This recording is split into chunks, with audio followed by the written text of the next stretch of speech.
All right, we're live. Welcome to Artcasters, and I am completely blanking out on the number. Scott, do you remember the number? 313, maybe? 313, I think. Yeah, so we're like... It's the high-pitched voice that really gives you the confidence that you Exactly. You sold it for me, Scott. So this is the show where we talk about like the ins and outs of graphic design, cartooning, and illustration, and also just kind of work on stuff. And we have a special guest every week. And so before we introduce our guests, we're just going to either go around and introduce ourselves and let you know where to find our work. So I am Joshua Kemble. You can find me on this YouTube channel. So if you haven't yet, hit subscribe, hit the bell. I just broke 2,000 subscribers like last week, and I was really excited about that. So thank you to everybody who has subscribed. So that's where you can kind of find my YouTube, and then also make sure you pre-order Jacob's Apartment, my comic about these two star-crossed lovers that are roommates that have, one's an atheist, one's a Christian, and they're both going through struggles and start having intertwining dreams and interlocking lives. And so it kind of alternates between dreams and reality. And I'm telling you, when we introduce our guest, my pitch is going to sound like Child's Play. You've done that thing. I like exactly what I said. Every comic that you've done sounds exactly like the comic I want to read. I'm sorry to jump in, but I'm so excited for that now that I've heard about it. Awesome. Well, thank you. I'm glad I excited someone. Go pre-order that on graphicmundi.org. Or actually, the cool thing is this one's got broader distribution than previous ones, so you can literally go to like your big box chain Barnes and Noble. You can go to your local bookstore or local comic shop and ask them to pre-order it. I know it sounds like what difference would that make? But with indie books, you'd be surprised how far just one person walking into a bookstore and saying you need to carry this book goes. So go do that, and then order 2 stories, which if you guys follow Artcasters, you've already heard about. I'm not going to waste any more time pitching, but you can buy this on Amazon. Cory, where can everybody find your work? As always, you can find my work at corykerr.com. And I'm trying to do a little bit more on Behance and on Instagram and Twitter and whatnot. YouTube stuff as well. But I've still got that First Amendment shirt for sale, and you can watch cartoons that are very much not autobio, but more about how we're all going to lose our humanity and individuality to the mega corporations. So if you want to watch the end of civilization, then you can watch my cartoons, which is more appropriate now than probably ever. So I want to be wrong so often. You guys watch Cory's cartoons while civilization still exists. I know. I want to wake up one day and go, man, I was so wrong. Everything turned out well. Yeah. I love it. And I will say, I met up with Cory in person this last weekend, and it was super fun. Him and Jim Lujan and I hung out and looked at elephant seals, which are the coolest animal on the planet. Speaking of the coolest animals on the planet, Scott, where can everybody find your work? Let's see. Okay, so you can find my video content over at YouTube on my channel at Serkland's Art Labs, where you will find my series Making Comics 101, the most comprehensive course that you're going to find for free on YouTube or maybe anywhere on how to make comics. You can also find my stuff, my comics and everything, my website at serkland.com. My comic book Young and the Dead is there. It's a kids versus zombie adventure story set in the 80s, kind of like Goonies meets Night of the Living Dead. And also I have a course for kids on how to make comics on DIY.org. And if you want to, there's a bunch of other really cool courses up there in addition to mine on that website, and it's safe for kids and everything. So if you want to do that, I don't have my affiliate link here, but if you just go to that, I've got a video on there on making comics for kids on my YouTube channel. Click in the description there, click on that affiliate link, and you'll get 50% off your membership. And you can get a 30-day free trial too to test it out. And I was even watching some of the stuff on there. There's a bunch of cool stuff. So yeah, definitely check any one of those things out if you want to support me or my art. Awesome. And I got this in the mail from you, actually. Oh, yeah. So if you guys are supporting Scott's Patreon. Oh, yeah. Real quick, Josh. So it kind of made me feel good because somebody stole my mini comics from the mail. I sent one of those mini comics out to Frank. So, and it was in an envelope that looked like it was probably a birthday card or something that size. So somebody probably was looking for money, but I guess when they didn't find money, I guess at least they thought there was enough value in my mini comic that they stole it and taped it back up, and it went on its way to Frank, and he got no mini comic and just a promotional postcard and a piece of cardstock. So, you know, I gotta say, I don't know whether that's sad or like flattering. They're just like, that's what I said. It kind of made me feel a little good that they could have just taken it out and not bothered to put it back in and threw it on the ground, but I'd like to think they saw it and read it and like, ooh, this is cool. I'm going to steal this. I love it. And I want to also call out what's going on in the chats too. And this will tie in because I can both call out the chat and introduce our guests who, so Gary Hodges, who's watching, said, the one and only Richard Fairgray.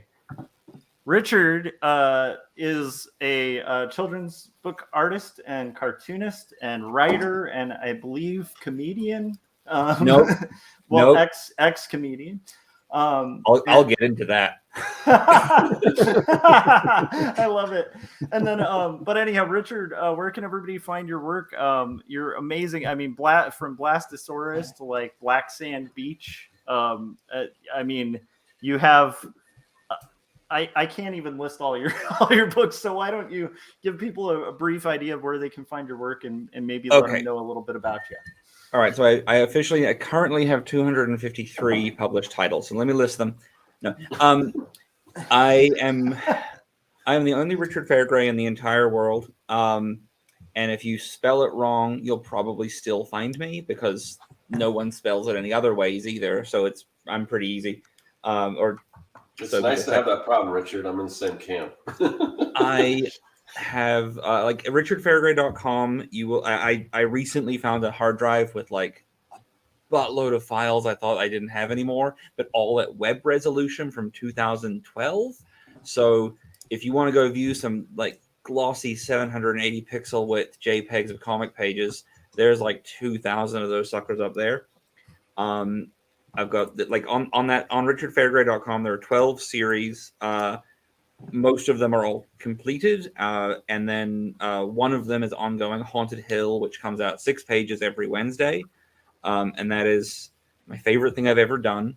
And the thing that is currently ruining me because I'm working on a different book that is still good. But I know for a fact that everything I'm doing right now is not as good as the last book I made. And it's kind of breaking my brain. I am not a stand-up comedian. I did stand-up comedy in high school for approximately 4.5 seconds. I was on TV a few times. I got paid a little bit of money and then a lot of drinks that I had to give to adults to drink instead, which is a shitty way to, enter the stand-up world. My jokes were technically funny, that's my only goal. Like, I want to be able to defend them later and say, you didn't laugh, but technically they were good. Or, no, not good. But for some reason, it got included in a bio of me in a local newspaper when I was 15 years old. And it has been included in every bio of me that hasn't been written by me ever since. And I've continued to haunt you with it. I apologize for that. There are so many very good comedians in the world who do genuinely very funny work, and it's a hard job. And every time it comes up, I'm like, I feel like an asshole because I definitely didn't put very much work into it, and somehow I'm getting credit for it 20 goddamn years later. My absolute best joke that I ever did as a stand-up was because I should also mention, like, I'm almost entirely blind. I'm trying to find something I can jam in my eye. I can use this paintbrush. So one of my eyes is just dead and has no feeling, and I can just stick shit into it. And the other one has about 3% vision. So I'd make a lot of jokes about being a blindy.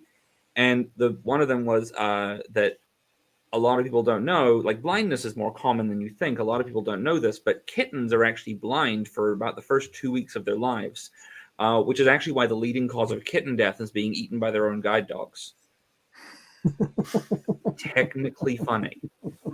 Technically. That's good.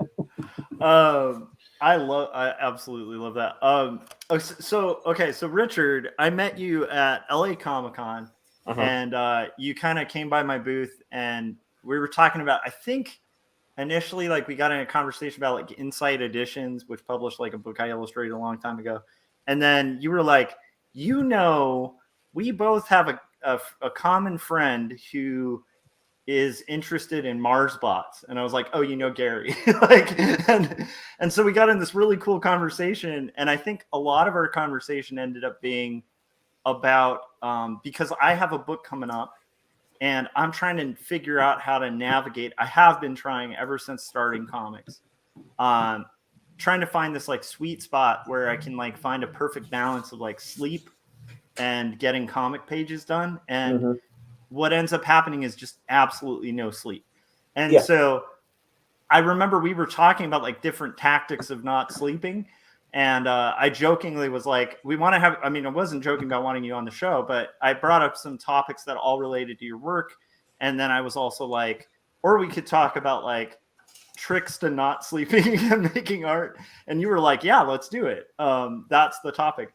And I actually, I'm really excited because I think it's a really relevant topic. And so I am curious because you have a really prolific output. Like when I look at, when I look at your work, it's like it's sort of stunning, like Haunted Hill. Like I don't know how you're managing the output that you do, and so it does make me curious. Like, do you sleep? Like, do you have a method of sleep? And then also what got you into I guess before we get into that, like let's just say give like a brief idea of like your career in comics thus far for people like in the chats and stuff. Other than Gary, because Gary clearly already knows your work.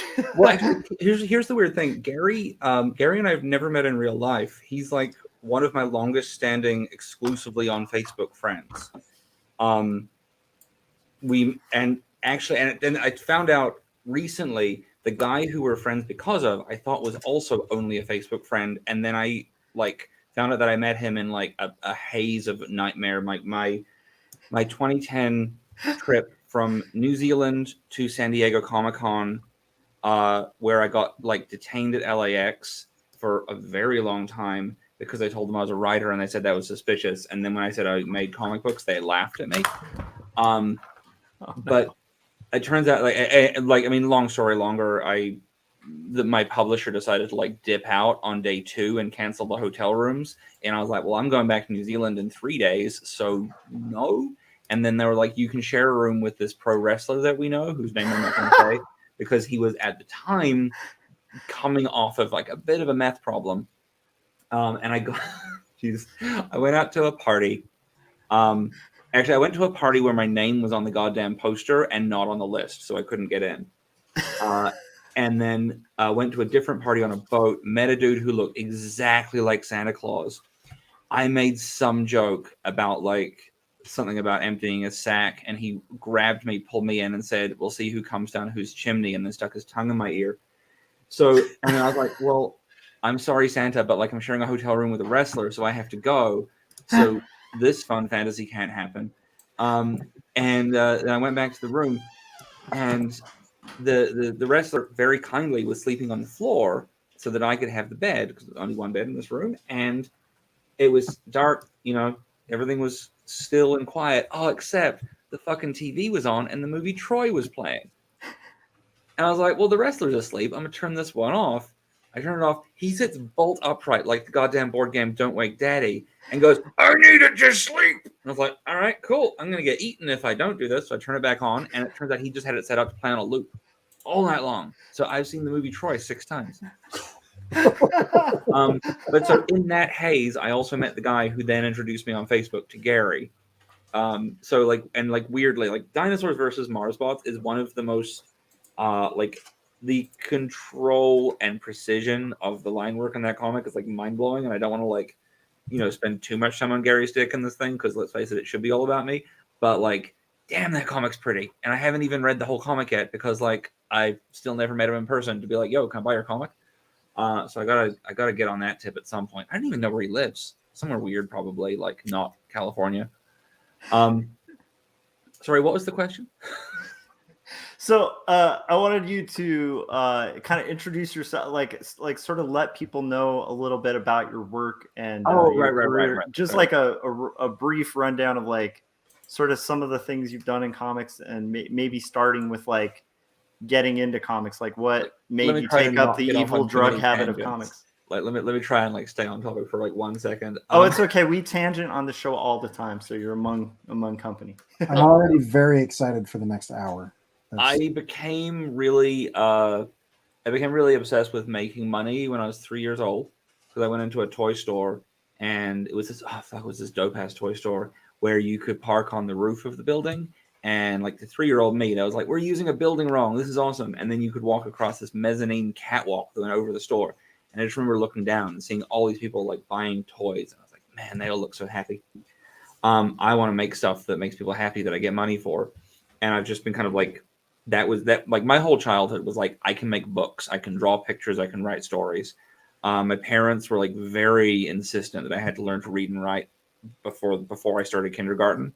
And in New Zealand, you start kindergarten between 3.5 and 4 years old.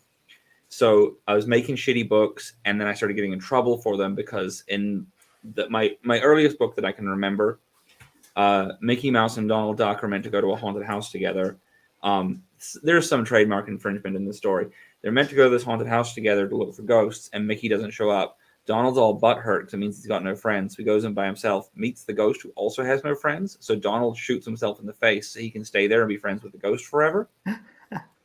And I got in so much trouble. And like my parents were called into the kindergarten, and like it was a whole thing. And I was like, man, I'm getting a lot of attention for this. I'm going to keep doing this forever. And then when I was 7, I found a way to blackmail my school librarian to get free photocopying. And then started making like mini comics and selling them at school athletics days so that I could buy Power Rangers toys. And then from there, I just kind of kept doing it. Like I had free photocopying for 3 years.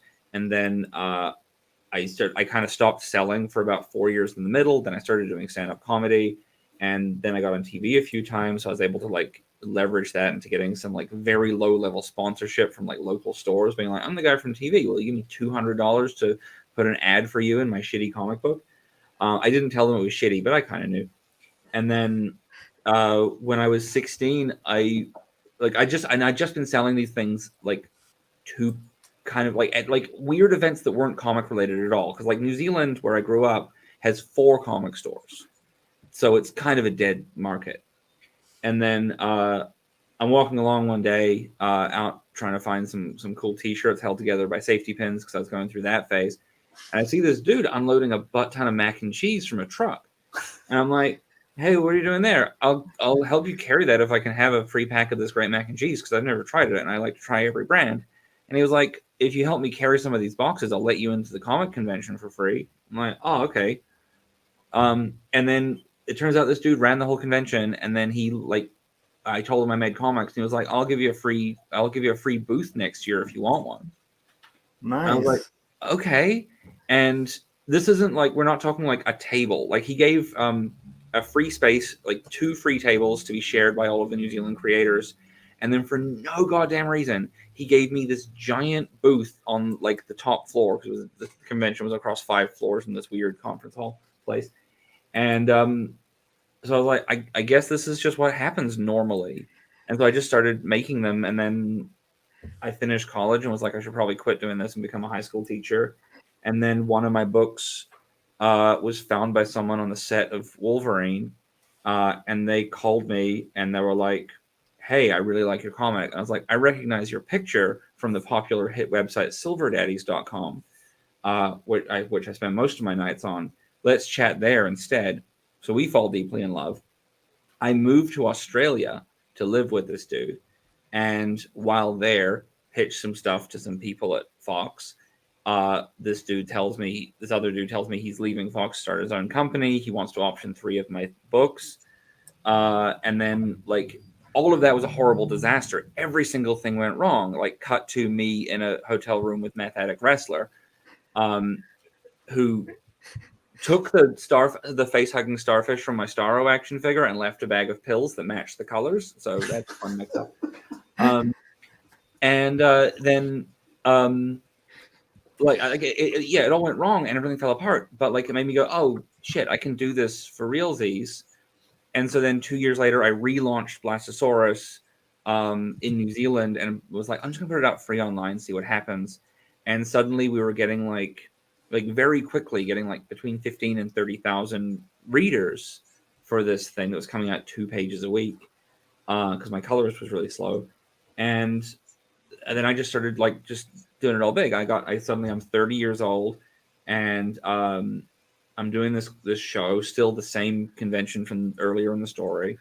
And I look around and my booth is 60 feet wide, 20 feet deep. I have a staff of 10. I have 200 books with my name on them. I have a giant fucking screen that's like playing on a loop levels of my 2 mobile apps based on my books. And there's a damn, like, not an action figure because it has no moving parts, but there's a toy of Blastosaurus that's like sells out on day 1.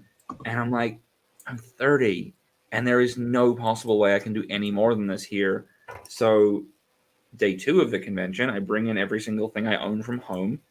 And every time I say from now on, all books are $1. And every time a book sells, you get a free personal item.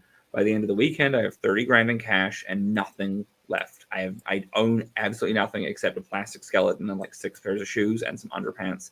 And I go to America. I go to the airport and say, America, please, and fly to LA. And here I am.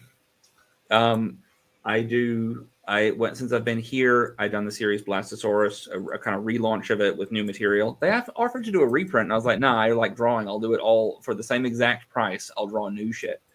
I've got a series called Black Sand Beach, which is like horror for kids, very spooky, very good. I've got a series called Cardboardia, which skews younger, and it's about kids who can go to a magical world made of cardboard by traveling through cardboard boxes by holding tokens that they found in their cereal.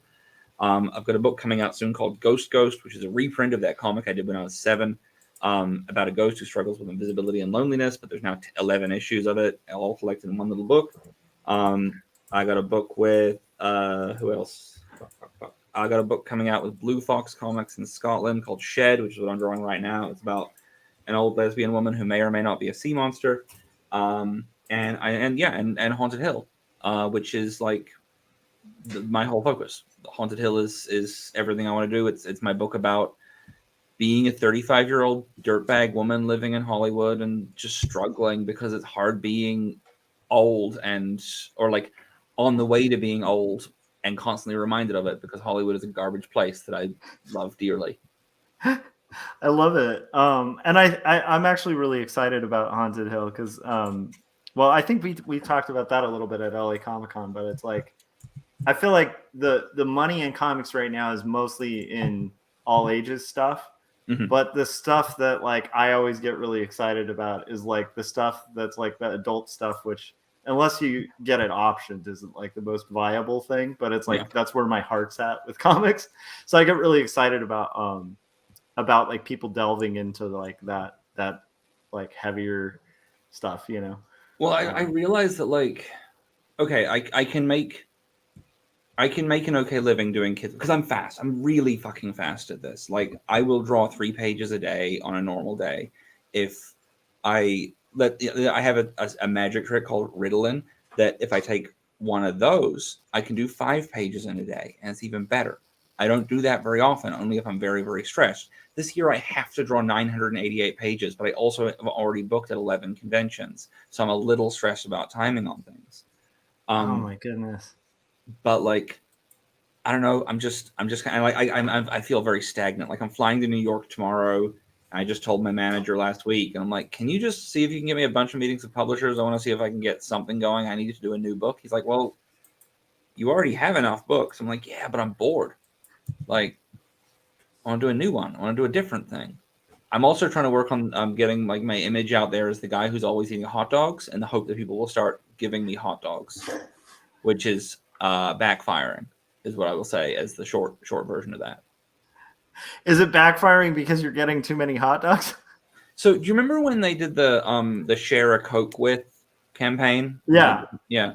So I noticed that none of the bottles, for some reason, said share a Coke with Richard Fairgray. And I was like, well, that sucks. They'd leave me out. So I printed up 10,000 stickers that said Richard Fairgray, and I started sticking them on Coke bottles everywhere I went. And then I started giving out sheets of them at cons to my fans and be like, hey, can you go to your local store and just put these on all the bottles? My goal being that people will be like, oh shit, I should share Coke with Richard Fairgray. He's a great dude. Or I will be like, who the fuck is Richard Fairgray? Why does he like Coke so much? Let me look him up. And then people started bringing me bottles of Coke at conventions, and it was pretty sweet. And terrifying because every single person who followed through on it just had a real, potential shooter vibe. Yeah. But it was still free Coke is free Coke. And I'm not gonna, we take risks every time you step on something and say, is that food? You take a risk if you try it. I found that I've been out of my office for a few months. I've been up in Canada, but I found this little bottle. Now I know I have some sample size bottles of Windex that I got. Complicated backstory to that I won't go into, but I have these sample size bottles of Windex. But I also know that there is solid potential that this could be candy breath spray, and I did peel the label off at some point. So I don't know what's in this. And Tim McGraw says, live like you're dying, and maybe I will be. My husband has made me promise not to, because he's like, hey, Richard, that's what we call high risk, low reward. Because best case scenario, it's going to be some pretty fucking mediocre candy. Yeah. Worst case, I'm going to eat Windex. So what you're saying is once you taste it and you realize that it is not the breast spray and that it tastes like Windex, that you're not going to go to the hospital. No, definitely not. I've chosen poorly. It's over. So I'm deep into sour Skittles. By the way, lime is back, guys. And so obviously I buy them by the box rather than by the pack, because otherwise what a waste of money. And I had been doing this great little trick where each time I finish a bag, I pour all of the leftover sour stuff into the next bag. So it's just getting more and more sour, and I'm getting a bigger and bigger pot of sour that one day when it was when I finish this next book, I'm going to just go to town, because I can just cover my damn tongue in this stuff and have a fun time. And then my dog, so we have my husband breeds Great Danes. Oh. And so we have some Great Danes in the house, and Norman comes along and his big old tail smacks that damn bag, and it all goes all over my my desk and my tablet screen. And I'm not using the tablet at the time, but it's on. So I lick it all up off the desk. That's no problem. There is some dust, but I don't realize that it's all over the tablet screen. Later that day, I'm using the tablet. That screen gets real hot because it is from 2011, and I did buy it used. But yeah, those older tablets, those things are awesome, but they get hot. They're real good. But here's the reason I can't get a new one. I don't know how to put together a palette of different color swatches in Photoshop. So I'm still using the ones that were just on there when I got it, and they're real good. Because the guy who did them all is a very good artist. And I know I could learn, but it also seems like a lot of time. So I start using the tablet. I'm like, oh man, my screen's all gritty and gross. What's going on? I'm like, oh man, this is all sour Skittle stuff that is heavily burnt on. Let me give this a lick. So I'm licking away at my screen, but of course it's really hardened on. So my tongue's getting pretty badly cut up. But also what I'd forgotten is that I had actually sprayed down my screen with Windex before this had happened to clean it. So now I'm just licking off all this sour Windex stuff going into all the cuts on my tongue. My whole tongue just turns white and goes real hard for 4 days. So what I've gotten out of this is you have a tendency to somehow end up drinking Windex. I have very bad control when it comes once I find a food I like. Yeah. There's a lot that I will do to get more of it in my face. I understand that. I'm a weird person when it comes to food. I don't know why, but I'm one of those people who I actually I have like 2 or 3 foods that I cannot control myself with, but most of the time with food, it's just like I need to have this thing so that I can get back to like doing stuff. But then there's like, if it's like a chorizo breakfast burrito, I'll just like inhale it, you know? See, I'm a big believer in background foods while I'm working. See, let's get into the life hacks for getting comics done, right? Yeah. Background foods, mung bean shoots, snow pea shoots, any kind of thing that comes in a bag, like just a fucking bag of lettuce, a bag of iceberg lettuce. It's pre-washed. You can eat it with one hand while you draw with the other. You're not going to get any grease on anything. It's not drippy enough to actually get on the page. And then you're full without having to leave your desk. Or if you have a kind spouse who might get a bucket of KFC for you, rip it all up into small pieces and bring you some chopsticks. I love that. What's interesting is like how much truth is there to that? Because I'm actually guessing just with the amount of output that might actually be closer to literal than it sounds. Yeah, no, that's 100% the thing that I've done many times. Like I'm a real firm believer. Like you can't eat potato chips when you're drawing. Yeah. Like even if you are the daintiest fucker with your finger grabs, you're still going to get all that packet grease on the top. By the way, if you do want to do potato chips, open the bag at the top, fully open across the line at the top. Then you take the 2 bottom corners, pinch them, fold them inwards, and push up, folding the bag down around it, and you create a freestanding bowl with the bag. That's actually really cool because I have some chili in that bowl. And some cheese. Oh yeah, that's called Frito pie. Yeah. Oh man, because I actually like when I hear that like chips and drawing, it is the reaching the hand in the bag and then getting all that crusty stuff all over my page after. Is not a pleasant thought, because especially if you're inking over it, it's like you may not even notice it at the pencil stage, and then when you're inking, it's just like that moment where it just goes like like everything. Like I mean, I use pens that make my life faster. These Fudenosuki brush pens. Yeah. The best fucking things I've ever found. By the way, you can buy these in packs of 5 on Amazon for like $15. Do not ever buy them in a store. They're ridiculously overpriced. But like I know that one pen will get me through 4 pages, so I will just buy like a pack. Like I'll buy like four packs of 5 each week, and just like blast through them. And I try and have like a backlog of them. I grew up in a country that didn't have good cereal, so now I'm just like so deep into like the monster cereals. Oh yeah, the monster cereals are awesome. What's your favorite? Well, here's the thing. I do live most of my life in Canada, where we only have 3. We don't have Yummy Mummy or Fruit Brute, so I don't want to say what my favorite is because I don't know what they're like. But Count Chocula, because I think he's, as a mascot, he's the most debonair. Fuck, marry, kill. Count Chocula, Frankenberry, Boo Berry, the 3 Canadian monsters. There is a correct answer. That's fair. I'm not sure what that would make the order of mine, because Frankenberry's my top. Mm-hmm. That would be. He's top. Definitely a top, like with those chains. I love it. So like, what is your method of like sleeping? Like, do you sleep? And if you don't sleep, like, what other methods do you use to kind of avoid getting totally like beat and exhausted and unable to work? So like, there are 2 easy ways, right? One thing that you need to know is that most people sleep in a 90-minute cycle. Half an hour, you're getting deeper into sleep, half an hour of deep sleep, half an hour coming back up.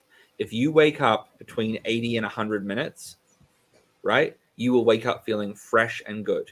If you wake up after 40 minutes, you'll be at the deepest point of sleep. You'll have that feeling, and you will want to die. And you'll have that, like, my arms don't feel right, nothing feels right, or nauseous all day.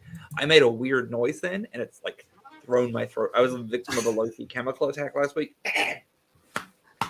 Oh, man, one time I had a gross noise competition with my younger sister, and she lost because she made a noise so gross that her tonsil ripped out and she started drowning on her own blood, but then she had to quit the game. I was in my 20s. So do 90-minute increments. So 90 minutes, 3 hours, 4.5 hours, anything like that. I do 3 hours most nights and then an hour and a half during the day. Nice. And that is enough for me for a 24-hour period. I've fucked around a bit with the whole polyphasic sleep of like 20 minutes every 3 hours. Yeah. I didn't like it. I didn't feel good. And also, like, it means that, like, if someone says to you, hey, what's your availability for a meeting? You have to be like, basically none. Like, I mean, I can do some hours, but I always have to know that I have to dip out and go to sleep for a second. But also, if my dog's barking, I can't, and then my whole week is ruined. So that's, like the 90-minute thing is absolutely key. Also, if you are getting very tired in the middle of the day, try pooping. If you need to poop, if you got one in the chamber and you don't know about it, there's a solid chance that your body is slowly reabsorbing that poop and it's making you feel sleepy. I love it. That colon wall is absorbent.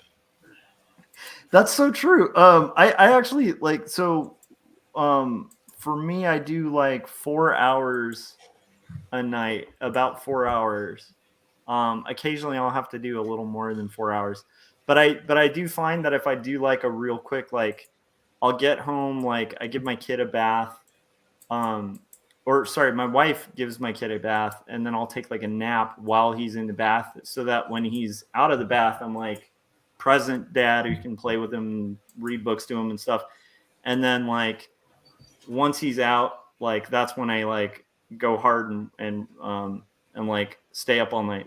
In theory, instead of that nap though, I think it's better. Like I'm still juggling between the two, and it's kind of just whatever I can sustain. But it's like I think it's probably better to like exercise during that little window with the bath time that I just described. Mm-hmm. It's like that would actually, when I've done that, I tend to have like more energy, and then I can kind of last a little longer with like the 4 hour schedule. But what you're describing doesn't sound too off from my reality. And I keep trying to kind of envision that people out there somewhere, I'm going to meet somebody just plugging out graphic novels who sleeps a lot. I don't think it happens. Like, because, like, let's be real, you know, and I have really complicated thoughts about whether we should even talk about this, but like most people who do what we do have a day job. Yeah. And okay, I want to get into this. I've actually decided I want to get into this and discuss like the morality about even talking about that. Okay. I made that decision just now. Feel free to tell me to shut up. No, it's good. Like, let's do it. When I was a kid, I decided I wanted to be a writer. And there was no internet, and there were no writers where I grew up, so I couldn't talk to anyone about it. So I couldn't find out that it was hard. So I came into this assuming that not that it wouldn't be hard, but that it would be possible. I thought it would be possible to do. And I really think that if I had been 13 years old and I'd gone on the internet and I'd Googled, can you make a living as a writer? And all of these articles have been like, not really, you have to have a day job. I would have been like, okay, I guess I'll do something else. And like, you know, focused on my basketball career or whatever. And then I would be miserable.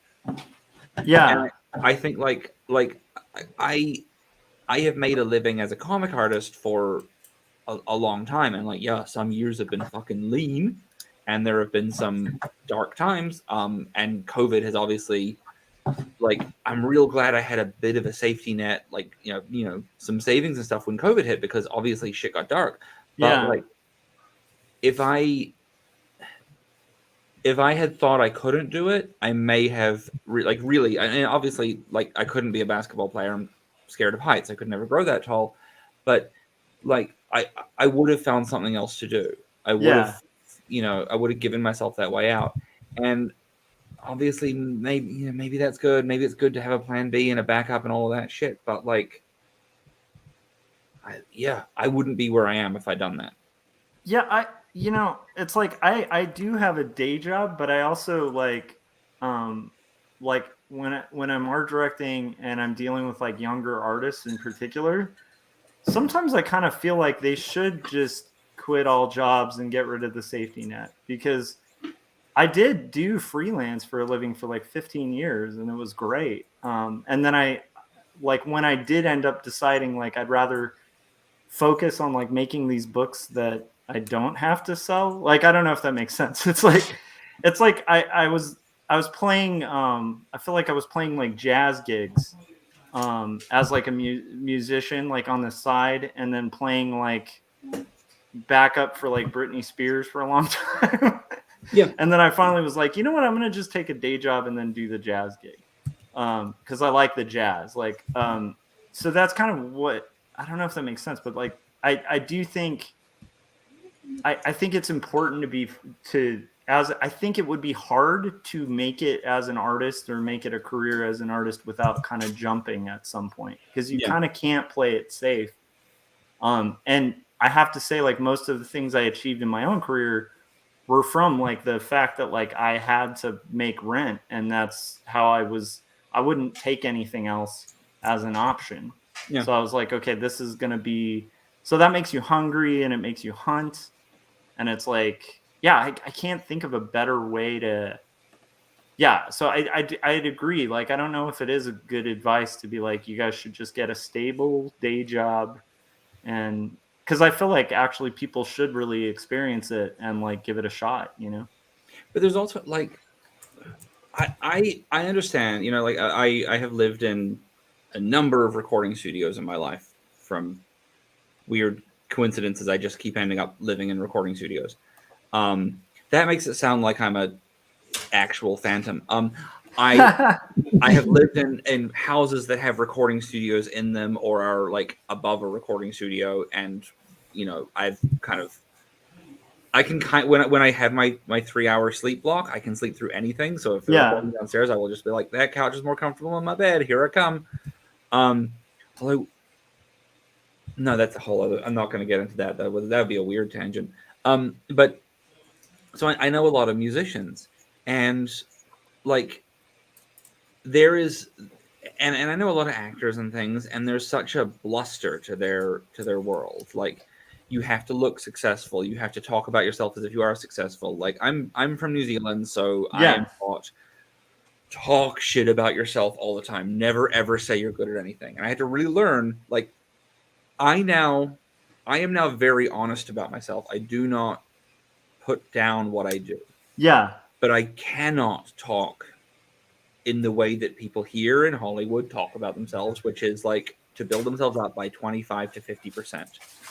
And it's difficult because what it means is that when you talk to people, everyone knows that people here do it. So everyone else assumes that people are doing it. So if I'm honest, they assume that I'm 50% shitter than I say. And I don't think that should happen in comics because, like, let's face it, we are garbage. Like, we are like we're the cousins, you know? And you always know when you meet two people who are technically cousins with each other, you always know which one is the original and which one is the cousin, right? Yeah. You can one of them just has a cousin energy, and comic books are cousins to real entertainment. And I love them. I love comics till the day I die. I think they're the greatest form, but oh boy, are we the weirdos. And like, we shouldn't do that. You know, if you are, and I'm going to just contradict everything I said before, because like, if you are working a day job, you should tell people, you know what? No, I'm not going to contradict it. If you're working a day job, tell people you're working a day job. Don't write a fucking op-ed about it. Yeah. Yeah. You don't need to do that. Like, you don't need to be like blowing everyone's mind with how shitty us cousins really are. But I am, you know, but also be honest. If you are someone who owns a fucking Verizon store, don't pretend that you're making all your living through your comic book Kickstarters. Yeah. Because all that does is make other people feel shitty about what they're doing. Or it makes them feel like they're failures, and then they look at your stuff and it's, you know, terribly mediocre work, and they go, shit, this guy's making a living being mediocre, and I can't make a living being very, very good at this. Yeah, I think that sucks. Wow, like that's a like, I kind of understand and agree with the contradiction, which I guess makes me contradictory too, because I do personally, like, I don't even live like close to, I live on the very outskirts of LA because like the LA thing, like, is just a little too much for me. Like, and I have a ton of great friends in LA, but one of the things I like when I meet other artists is when they're just kind of real. Like, and obviously, like, we have to promote, we have to play up things, and like, obviously, have confidence in your work, own your successes, all of that. But also, like, LA parties and stuff can be kind of a drag sometimes when you know, like, you're hearing everybody's pitch and you're like, can we just like hang out? You know, like that. I was talking to someone the other day, like having a very genuine human conversation. Yeah. And then another friend joined, and I'm going to try and find a way to say this without saying the person's name, so it might sound a little stilted. I went to say, oh, this is so-and-so, and they cut me off and they said, hi, I'm blank, blank, blank, blank, credit, and then their name. It's like, hey, dude, you make comic books. Like, you're okay. You and also, like, this is my friend Dennis. You don't need to pitch to him. Just chill for a second. I don't know. Like, don't get me wrong, I can do the pitch thing. Like, I can be on my feet for 9 hours at a convention, and I can make every interaction with every customer feel like the first time I've said anything I've said that day. And obviously, I'm on kind of a loop. I'm like a goddamn Disney robot. But, like, I know how to shut it off when I'm talking to humans. Yeah. By the way, customers are humans. Yeah. But you know what I mean? Like, people you're really interacting with on a personal level, when you're not in that business mode, you don't need to say what kind of, because hey, here's a fucking secret. It never comes across well. No one ever hears, hi, I'm USA Today best-selling author blank, blank, blank, and says, and goes, wow. They go, oh, probably from an anthology or something. Like, it's that's nothing. Yeah. What you're saying is nothing. Well, and here's one thing I actually was really amazed by this because I have a friend who's I'd say, like, on paper more than on paper, much more successful cartoonist than I am. He does like New Yorker cartoons and stuff. And he was like, dude, you need to join like the LA Cartoonist Society, like the National Cartoonist Society. I'm like, me? Like, I make like indie comics that like no one reads, you know? And he's like, no, like, you should do it. And I'm like, but there's like Disney directors in there and stuff. And he's like, no, just give it a shot. So I went in there, and then, like, the weird thing was, within like 2 meetings, everybody, like, no one's talking about their credits or anything like that. Everybody's excited about what people's personal projects are. And that's kind of all people like talking about there. We don't like talking about, like, and what's funny is some of the guys with like the biggest credits that would have like bragging rights, where they're like, I was up for an Oscar, you know, like, and it's like, they don't mention that stuff. They instead, they're like really excited about like this weird side project that they're doing for like, just for fun. And like, for me, that was helpful, like, for myself, like, to realize like not everybody in LA is like always pitching. It's like, it's a much more, I don't know, like, I enjoy that group because it's like it's just a much more like relaxed environment, you know? Well, it's like once we can get into a place where we're all hidden away, everyone can relax, and then no one has to pitch. Like, it's this. I mean, this is a good and bad thing about LA, but it's why we have so many cool secret places. That's like, true. We need to have places that no one else knows about, so that you can go. Sorry, there's always a lot of sirens where I live. Sorry about that. That's okay. It's okay. I just hope they aren't coming for you, Richard. That one's a fire engine. I can tell without even looking now. Nice. We have a lot of attempted arson in our area because a lot of the buildings here are designated historic. And I don't want to go out on too much of a crazy conspiracy theory limb, but I'm in a historic building, and I have chased 4 different men in business suits out who are trying to light fires because I think developers would really like to bust this place down. Yeah, it's tough in LA too, because there's also a whole crew of There's another common thing, which is like landlords sometimes also just want to cash in on their insurance, so it might actually be the owner. No, I don't think it's the owner here. The place is I don't want to say the place is too cool for that. The place is too cool for that. Yeah. Yeah. Although they did sign a 100-year lease for $100 million, so maybe they're regretting that one now. I love it. Oh my gosh. I was about to be like really open about exactly where I am, but I've learned my lesson about that because I got a little too open about where my office is, and then like I'm coming back from the 7-Eleven across the street. No, I'm coming back from the 7-Eleven that's on Mars that isn't across the street. That's not specific. No one. There's 7-Elevens everywhere. I'm coming back from the 7-Eleven across the street, and there's this dude like leaning on my gate, and he's like, "Hey, Richard, I saw you on Grindr, and then I knew where you worked, so I came to say hi." I'm like, "Oh, cool." That's cool. That is so discouraging. Like that would be so off-putting. How do you deal with that? Like, oh my gosh. I actually like the side of things. Like that's what I like about Hollywood is that shit like that does happen here. You know, whenever I talk about Hollywood with people who don't live here, they're like, "That sounds terrible." I'm like, "No, I'm trying to tell you the best story ever." There's a guy who I've nicknamed Old Screamy because he's old and he screams a lot. Yeah, he keeps trying to break into my bedroom at night. Oh my gosh! Dropping knives on my floor. I That's love so him. Funny. So one of the recording studios I was living in. This is, and I know I've told the story on other shows about the guy who was shitting in my kitchen every night. This is a different recording studio. This guy, Old Screamy. So my bedroom was at the front of the house, and there was no air conditioning, so I always had the window open at night. There were bars on it, so no one could get in. So I was chill. But then I'd wake up in the night, and there'd just be like an arm coming in under the bars, waving a knife around. And every single fucking time, when I woke up, he would raise the arm like he was a goddamn puppet, and smack it on the bars and drop the knife. And then he'd feel around for the knife and find like a bottle of wine instead, and dip off with that. And so I got a bunch of free knives. And then when I was moving, someone was like, "What if he did murders with those?" I was like, "I'm gonna leave them behind." Actually, that's a solid point.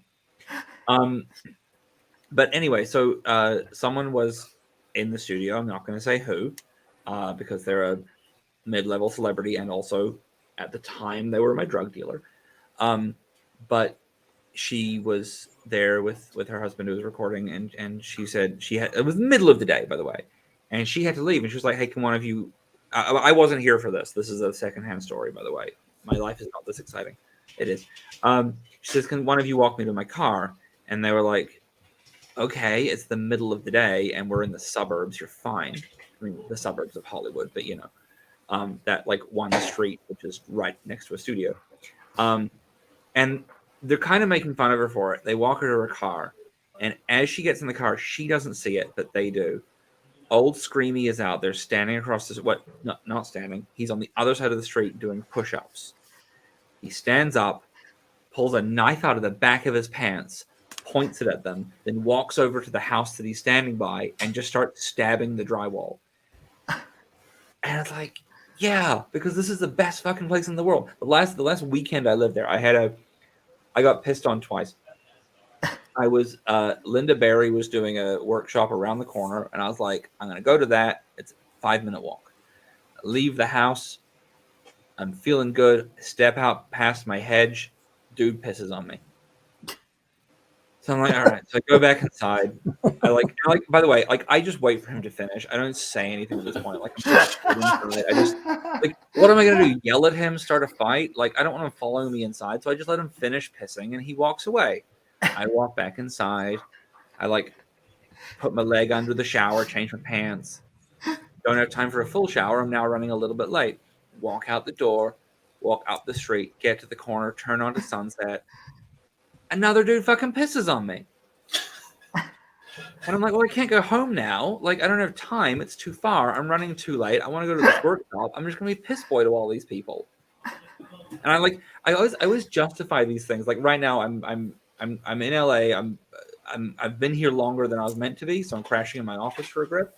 Yeah. And every night as I'm lying on my sad fold-out couch, cuddling my stuffed dinosaur that I bring with me. That's not true. I bought 2 of them so I can have one here and one in Canada.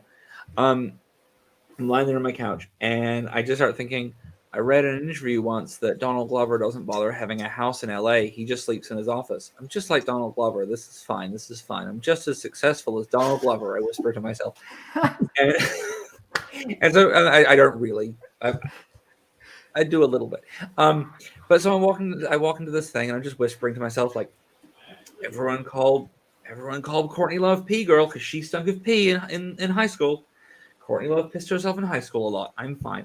They're going to call me P-boy, but I'm fine. I went in there and I just spent the day making comics, and I felt great, stinking of piss. I love it. They weren't even like a dark color of pants either. The funny thing is, like, to somebody who's not familiar with LA, I could see how that's like super horrifying. But like, my wife and I lived in like the worst area of Long Beach, where people like literally just got like murdered. You lived in all of Long Beach? Yeah, pretty much. But yeah, I mean, we had so many weird stories where like I used to smoke actual cigarettes. I've since like switched to vaping, but at the time, like I remember one time I just go out in front of our apartment at the time, light up a cigarette, and I look over and I'm like, oh, there's a car on fire. Now, most people would just be like freaked out by that, but this is Long Beach. So I'm like, okay, I'll just keep smoking. And then it dawns on me, wait, that's our car. That's our car that's like on fire. So then I had to like run back in our apartment. We call the fire department and stuff like that. But our car just randomly lit on fire. And it was so common that I wasn't even startled by cars being on fire. But yeah, there's another thing where we had a resident lady who liked to sleep right behind our window that was like right next to an alleyway. And she would, I don't even know if I should tell this story on air. She would ask people to do things to her posterior in the yeah. I was gonna say anything like, you tell, I'll beat it.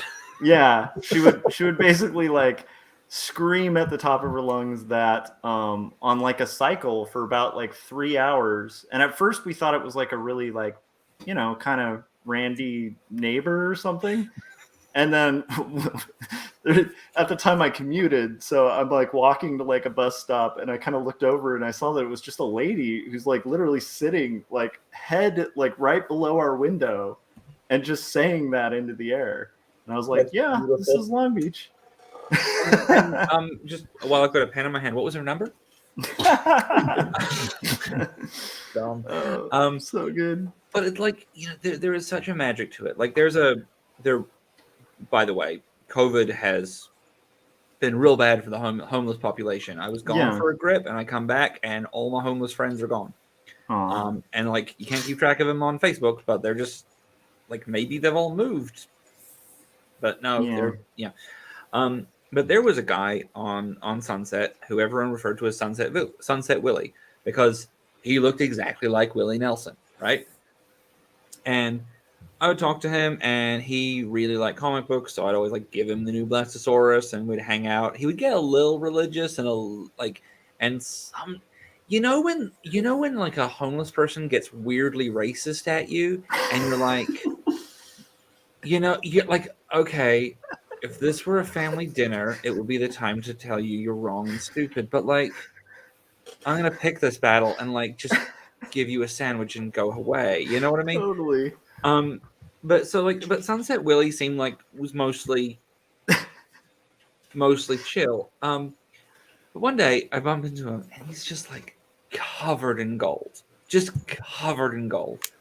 He has just all these gold necklaces and chains and everything. And I say to him, I was like, hey, Willie, where did you get all this gold? And he's like, Stevie Wonder gave it to me. He says he hates it now because he's blind, and it makes him angry because he can't see how beautiful it was. You know, it's sad. I think he was so much angrier before he went blind, but you know what happened last week, and now here he is. I'm like, there's a million things in this story that I love, and I want to believe all of them. Obviously, none of this is true. Stevie Wonder did not give this man any gold. Stevie Wonder has been blind for more than a week. But like, Also, Sunset Willie is covered in gold. It came from somewhere. Maybe Oh my like gosh. around the corner, there's like Coanga Stevie. Just It's so good. Oh. I just love that kind of stuff, you know? Yeah, so it's funny, Jim Lujan, what you're describing sounds like one of his cartoons. He's a friend of mine, but he does cartoons that are like always sort of exploring the like seedier nature of like Los Angeles, and quite often like outskirts of Los Angeles type stuff. But he also said in the chats, he was asking if you knew Dave Baker because your humor is really similar to Dave. Why do I know the name Dave Baker? He does Fuck Off Squad, the comic, and then like he just put out like Everyone is Tulip, and he's a good dude. I feel like I've interacted with Dave Baker like weirdly recently, or maybe we're in an anthology together. Yeah, maybe. If he was in Nightmare Theater, maybe I know him from that. Cool. Anyhow, yeah, I don't know him. I know the name Fuck Off Squad, but I haven't read it. I should. Cool. I'd recommend it. His stuff's really quirky and cool. I love it. I'm just gonna note down Fuck Off Squad and Anal in Long Beach. And then got it. Yeah, that's true. Let me get the I'll get that number to you off air. So you know what? I think based on the fact that she's screaming it at people randomly outside your window, yeah, help her out. That's true. I never really thought like maybe this is a sincere invitation. So Frank was saying I'm a 3-time published cartoonist, Frank Salazar. Nice, Frank. Very humble. I love it.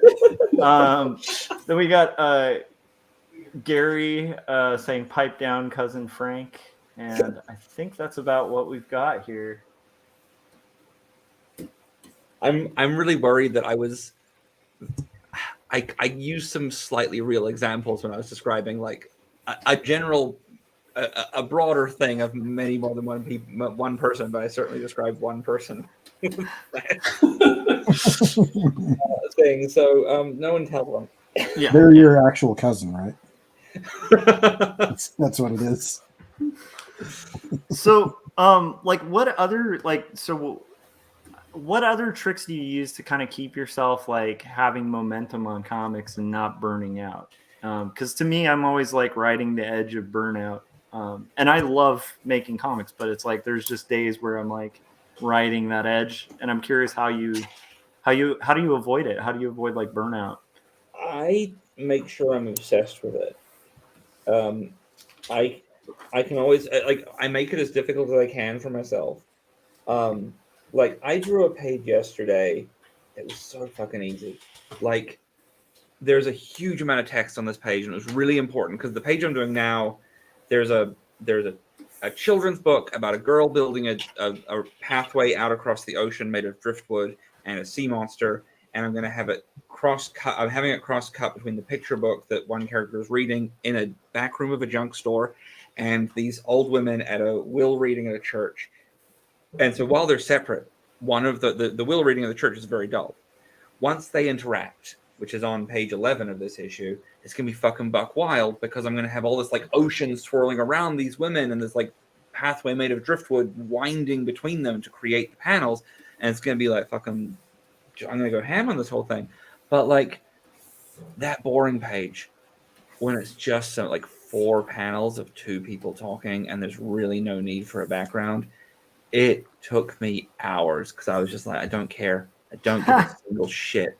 Like you know, like the picture you used for the art for the thumbnail for this thing tonight is this guy Chuck Mulchuk arriving into like his basement full of like where he has a plant that grows sheep and chrysalises, and it's a very intense page, and it was legitimately like probably 14 or 15 hours to ink that page. It was a like 2-page spread, so it's big, but like it was a lot of really intense work.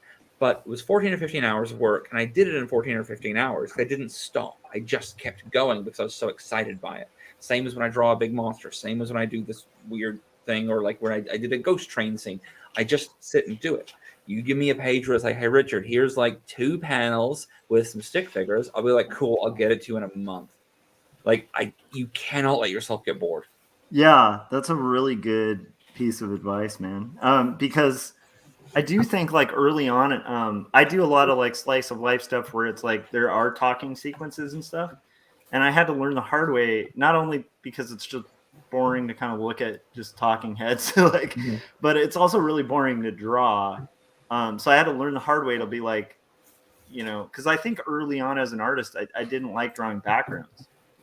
And so that was like a hard lesson to just be like, okay, I don't like drawing backgrounds, but I'm going to throw in like backgrounds into every panel I do because it makes it more interesting and like it gets me to be better too. Yeah.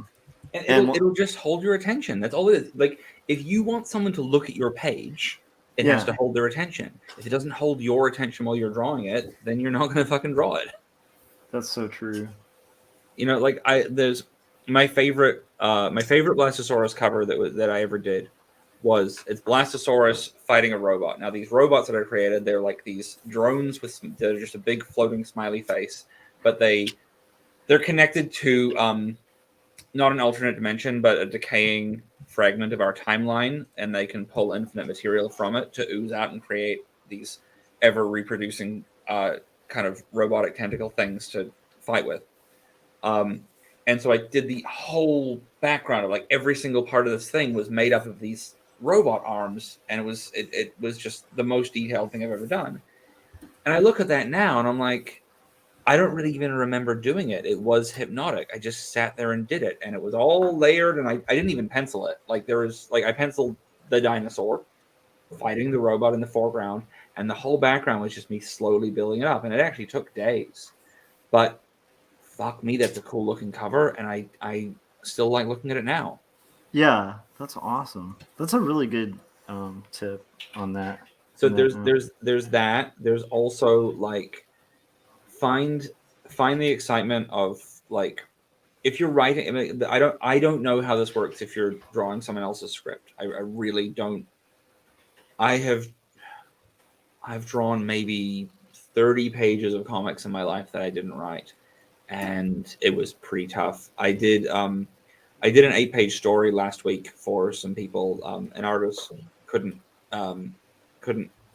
do their part for a piece in an anthology, and the writers of it are friends of mine, and they reached out. They're like, hey, we know you're busy, but like we really would like you to do this. And I was like, I'll do it. And they said like it'll be quick, because it was pretty dialogue driven and like pretty straightforward. And I was like, it won't be quick. The only way I will do this is if you will let me like go nuts on how I'm gonna put this all together. And the book is set in the future, and then it jumps back to the present and is in a comic book store. I'm like, I'm gonna make the comic book store architecture complicated. I'm gonna develop my own weird future. I'm gonna create this whole idea of like a multi-layered city where like there are streets above that are like with hover cars, and then down here below it's all like shitty like old houses that have been built on top of. And I'm going to do the most detailed stuff in the world. And your script is going to say 5 panels a page, and I'm going to do 14 panels because I want to draw every single expression that a character is going to go through during a sentence, just so that I can make it really like connect. Yeah. And it was so much fun. Like, yes, it put me behind in a bunch of other stuff, and it's a huge stress, but fuck, it was fun. I got to draw all like, hey, here's a rack of comic books. Fortunately, I have 253 of the damn things. I can put all of those on that rack. And no, I'm not going to drop them in digitally because that sucks and is boring. I'm going to draw them by hand. Also, don't give yourself any shortcuts. The second you give yourself a shortcut, you will stop caring. Like, if my script says panel 2 is the same as panel 1, I'll be like, cool, let's see if I can draw it better the second time. Yeah, I love that. Like that's a thing that I do too. I picked that up from Ware, because Chris Ware to me is like that cartoonist that just keeps doing things that make me want to quit comics or just like level up. And I remember when reading Jimmy Corrigan, seeing a specific panel that's like this crazy complicated long tall panel. It was 2 panels, right? Like side by side. Mm-hmm. Tall, and it was like of a building with like a little Superman guy at the top, and then the bottom one's like he's at the bottom, like he jumped off the building, and there's like ambulances. It's the same exact shot of the building, and it almost looks exactly the same. And then you look carefully, and it's like that annoying wear thing where it's like his line's perfect because he's using like ruling pens and stuff. And then you see the little twine where it like the ruling pen releases, and it's like, oh, he redrew every single part of that. And that I read that as a fairly like early in my career, or like not career, but I guess like early when I was first exploring comics, and like that really stuck with me. And I was like, I'm gonna do that just to do that for another cartoonist, because I don't know how many people see that, but I know other cartoonists will look at that and be like, oh, they redrew everything, you know. Yeah, But people aren't. Sorry. People are going to see it, but other cartoonists, because other cartoonists aren't people. Exactly. They're not Yeah, people. we've established customers aren't human, and cartoonists aren't people. They're cousins. Exactly. We've basically dehumanized everyone, guys. I love your ambitious idea that everyone's a customer. That has not been what I've found. This is true. This is true. I think I might have overshot the comic market there. But like, I also know that, you know, a big part of it, whenever anyone tells me they want to be a comic book artist, I say to them, like, how excited are you about being miserable? Like, yeah. So a few years ago, there was like some bad, complicated things were happening. One publisher that I was with was in some legal disputes with one of their other artists over their own, well, not their only other book, but their main book that wasn't going to be released because they couldn't get their shit together. And as a result, they had to cancel. They were going to put my series on hiatus, which they decided. They were like, I was signed on for doing 12 issues, and issue 6 was coming out, and they were like, can you fly down from Canada for a convention for Long Beach Comic Con? Don't fly anywhere don't fly from anywhere from Long Beach Comic Con. Like if you're within walking distance, go. But they're like, can you fly down? We won't be paying for you. Is it worth it? I'm like, okay, if I have to. That's weird and shitty. It's $100 flight, but whatever. So I fly down, and I get there, and they're like, I'm selling books. I'm selling to a customer, and she buys issue 6, and she says, how many more are there going? Like, is it still ongoing? And at that point, one of the people who run the company steps forward and says, oh, it's actually ending at issue 6. I'm like, what? So that's a weird way to find that out. Yeah. Oh my gosh. It actually went on for another 3 issues and 2 free comic book day issues. And then some stuff I wasn't paid for. Fuck them. But I don't talk about it publicly. But because it ended, because I thought it was ending, I was in the middle of building a haunted house for my wedding, and I was very stressed about other stuff, and I was like, I had no time to find any other work, and I was going to be in Canada for 3 months, so it's not like I could like be in LA looking for jobs. Yeah. And so I went to New York for my honeymoon, and I got an email from an editor being like, I saw from Facebook that you're in New York. I'm like, well, you're not my Facebook friend, but okay. And she was like, can you come in for a meeting? I can't tell you anything. It's all top secret. I was like, okay. And she says, just think series. I'm like, all right. So I show up. I've got nothing. Like, I've got literally nothing. And she tells me that there's like this publishing company is starting. It's all secret right now, but there's, decent money behind it. There's decent partnerships. They can't say what it is, blah, blah, blah. But I was the first person they reached out to. They want to have like something from me. What do I have? It's got to be for like appropriate for 13 or under. And I was like, for appropriate for 13 people or under? That's not special. 13 or under. And I said, well, look, I spent all my summers as a kid at a haunted lighthouse. I've always wanted to do a book about that. So for the past 6 months, I've been working on this story about that. And I tell just the true part of the story of the first time I saw a ghost. And then I started making up stuff about how it would be turned into a series. And I just lied and lied and lied. And then they said, how many books do you see it as? And I said, I see it as 3 64-page graphic novels. Again, a complete fucking lie. And they're like, how much material do you have? I was like, I have character designs, and I have all the settings and everything figured out. But I am traveling and I don't have anything with me, so I can do some sketches and send them through to you, which will be the first art of this ever later today. So I send that, get it scanned at a copy place, send it to them, and they actually, like, before my honeymoon's even over, they have made an offer on the book, and they're going to meet my page rate, and everything's going to be good. But they only want 2 books. And so I'm all butthurt and sad, but I'm like figuring out how I can make it work in 2 books and tell the whole story. And then they're like, no, don't worry, there will be more books. We just want to do 2 to start. I'm like, okay, cool. Okay, big ongoing series. I'm thinking big. And I signed the contract without reading it because secret. I've never read a contract in my entire life. And the first book is due May 1st. And it's January 5th by this point. And my editor calls me and she says, hey, do you think you might need to hurry up on this because you haven't started it? And I was like, no, it's fine. Like, it's a 64-page book. It's 3 months. Like, it's 3.5 months. That's very easy. And she was like, hey, Richard, we have optioned from you, like, we've bought from you 2 books, each containing 3 64-page stories. You need 192 pages finished by May 1st, full color. Oh my gosh.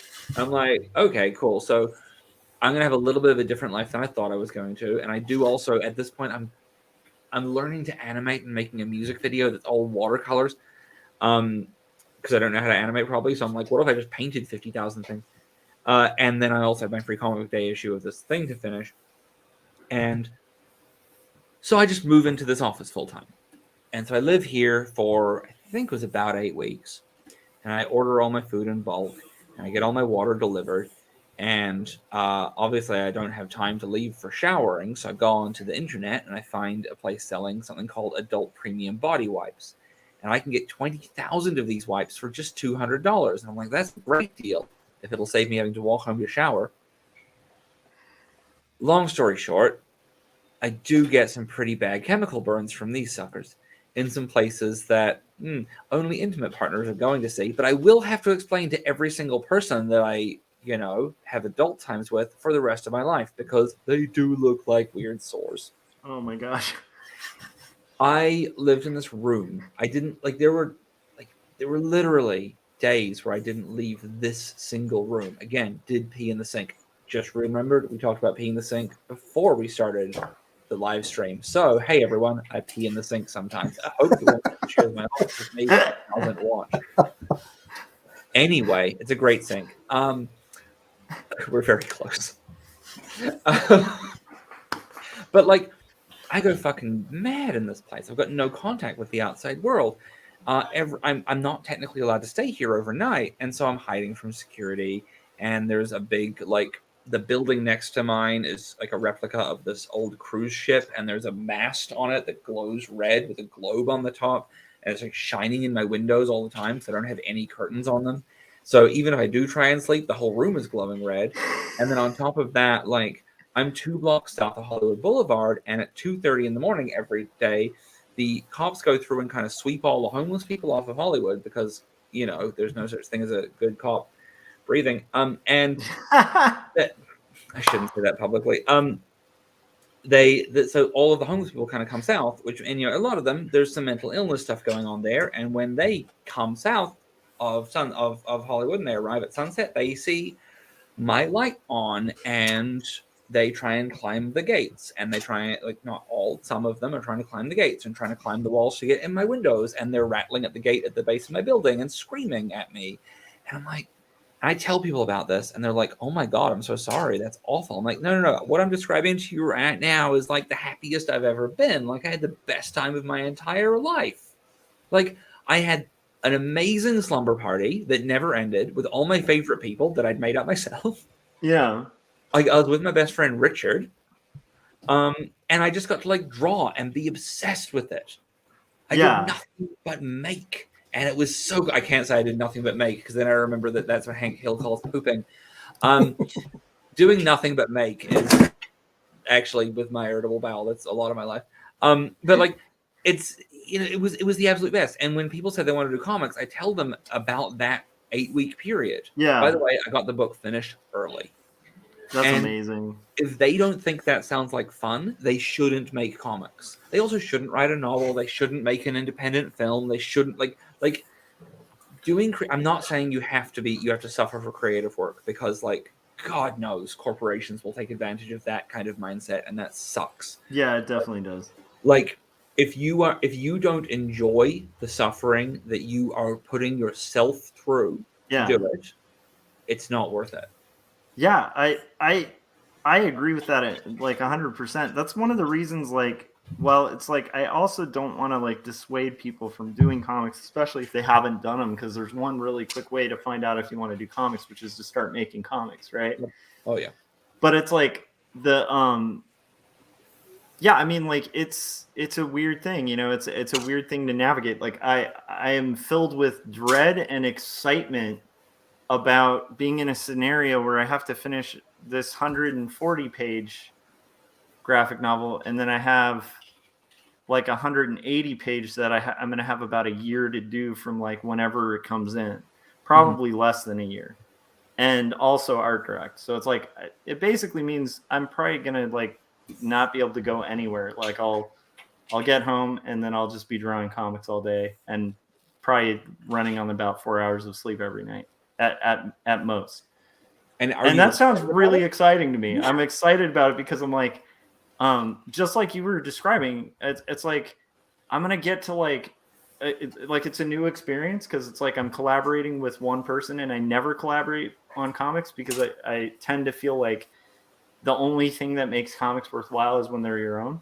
But this story's so cool, and it's literally my sister, so it's like I'm pretty stoked about it, and I think it's a brilliant story. And also I get to draw cool Victorian people, which is rad, and like try historical fiction, which I've never done, which also is more work, like you were describing. It's like, so now I'm gonna have to like go research, like probably go to libraries, because a lot of this stuff isn't available, like, you know, on the web. Like just probably kill myself a little bit trying to draw stuff I've never drawn before. That sounds super exciting and terrifying, and I like the terror. I like it. So it's like that's, yeah, so like when you were describing that I mean, again, like maybe I wouldn't do the sync thing, but it's like how is that the worst part? I told you I had chemical burns on my junk. Like, yeah, that's true. But anyhow, but I do think like what your story actually does like sound to me like fun in a weird way too. So it's like I think that's a really good that's a good way to kind of describe like the process. Because it's like it sort of is like a fun thing to work on, but it's also like, yeah, it's not always fun. That's kind of the fun of it. I mean, I had this weird thing because like the reason Haunted Hill all started was because I had the thing I hate more than anything is when I'm waiting around. The worst thing about making comics for other people, even if you have like total creative control, there's still going to be periods where you're waiting for things. Yeah. Like the script approval or whatever, and you don't want to start until you know it's fine, because like sometimes you'll go into a little bit of nonsense with your plot outline, and you'll be pushing some stuff, and you need to know they're okay with it before you do the weird seeding of stories early on, like, you know, introducing a child who's definitely going to have to voluntarily die in a kid's book because he's got darkness pouring out of his eyes and it hurts to be in our world. Still, fingers crossed, wait and see what my editor says on that one. But I had these 2 days where I knew that I wasn't going to get notes on the story. It was a Wednesday, and I wasn't going to get them until Friday. So I was like, fuck it. I'm in Canada. I've been stuck here because of COVID, and I miss Hollywood so much. I want to write a book about Hollywood. And I wrote this little 6-page sequence, and I was like, I can draw that in 2 days. And this was for like what I had just tentatively titled Haunted Hill. The whole thing about Haunted Hill is just that, like, I've had the title in my head for a really long time. I want to write a book about a hill that is haunted. Because there is a popular movie, there is a remake of a popular movie called House on Haunted Hill. And here's the thing about that movie. It is about a haunted house on a regular hill. So that's so true. Like, that is a garbage title that someone didn't think through. So I was like, well, how would a hill be haunted? I know, a guy full of ghosts got buried there and they've been leaking out, obviously. So I'm like, okay, I'm just going to mention it in this, and I'll call this book Haunted Hill and have the person mention that they live in Haunted Hill. And then if I ever do anything with it later, I'll have like a backstory about how the hill got haunted. And I did the thing in 2 days, and then the notes didn't come through. So over the weekend, I made another 6 pages. And then over Monday and Tuesday, I made another 6 pages, and the notes kept not coming through. And then suddenly I had like 6 full issues of this book.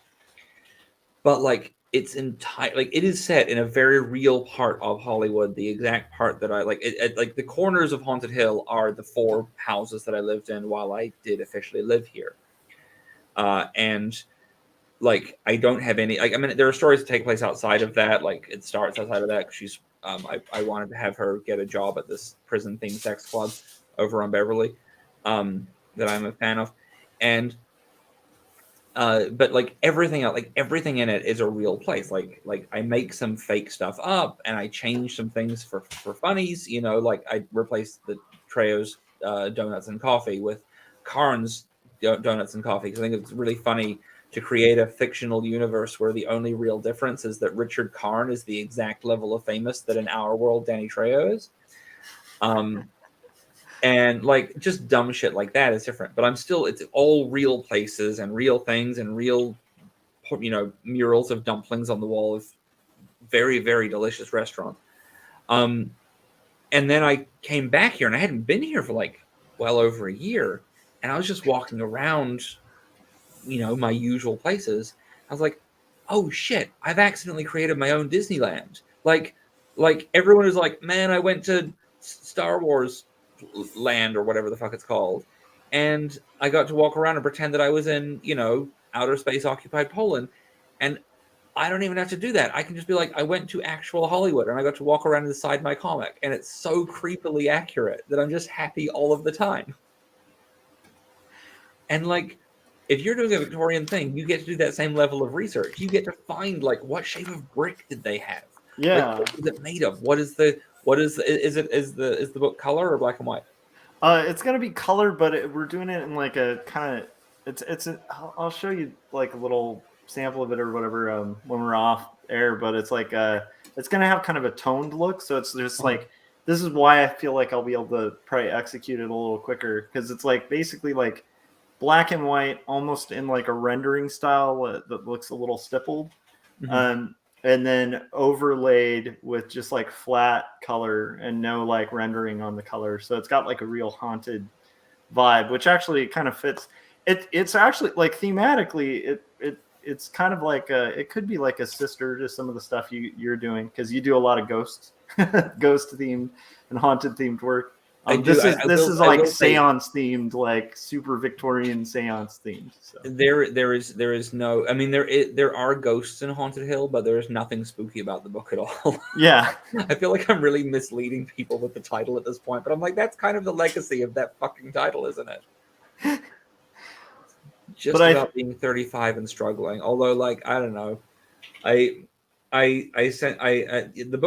book's coming out 6 pages a week, and without spoilers, but some spoilers, there is a scene in a later issue that I've just done where a main character gets out a laptop to look up something, and then remembers that there is a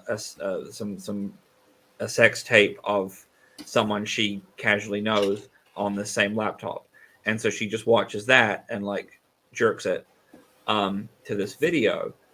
And it's like it's very tasteful. It's like a very, like, you know, it's kind of like a minor plot point, but like it does happen. And that is the end of a 6-page sequence that's going to happen many months from now, and everyone will have forgotten that I've told them. And then the following 6-page sequence starts with these 2 kids microwaving a pizza for the 3rd time, because my stories are just so exciting. And I suddenly realized, like, what am I like? I send the book out to maybe 10 people to read before anyone else sees it. And when it's coming out 6 pages at a time, those 2 things are a week apart.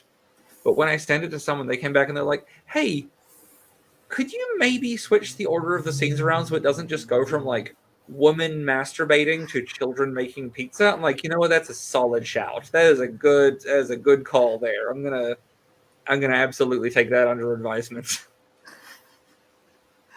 This is It is like I try to share little sneak previews of like what I'm working on all the time because a lot of people don't realize this, but it's like a way to crowdsource editorial before it gets to your editor, like or even like maybe catch some stuff before it gets through like second pass editing, so you look cooler when you're.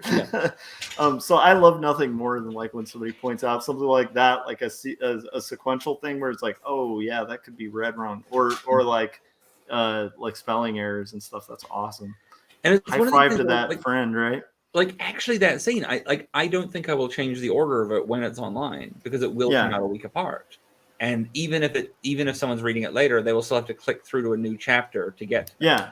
But when it comes out in print, I think I'm pretty certainly going to make sure those two pages are not right next to each other because that has a weird reading to it. I'm going to try this stuff and see if it's candy, okay? I love that. I feel like that's been that's actually a good way to close the loop there because we did start with the curiosity. I was going to say this could be the actual just end of the show right here when we have to fade to black. It's candy. Oh, thank goodness. It's candy. You guys, it's not Windex. Richard, this has been so fun. An hour and a half went by super quick. We have to have you back on to talk about other stuff at some point because it was incredible. And you have so much work. Well, I have 5 books coming out this year, so I'm always happy to come back. Nice. Yeah, hit us up whenever you got something new coming out so we can help promote it in whatever little way we can. Is it going to be weird if I'm like, hey, my next all ages book is coming out. Let me come on and be a super family friendly guest. That's not weird at all. Scott does tons of family friendly stuff. So yep. No, but I mean more when people are like, oh, let's just check that Richard Fairgray tag on their site. That is one of the it's my literary agent because I was thinking about like.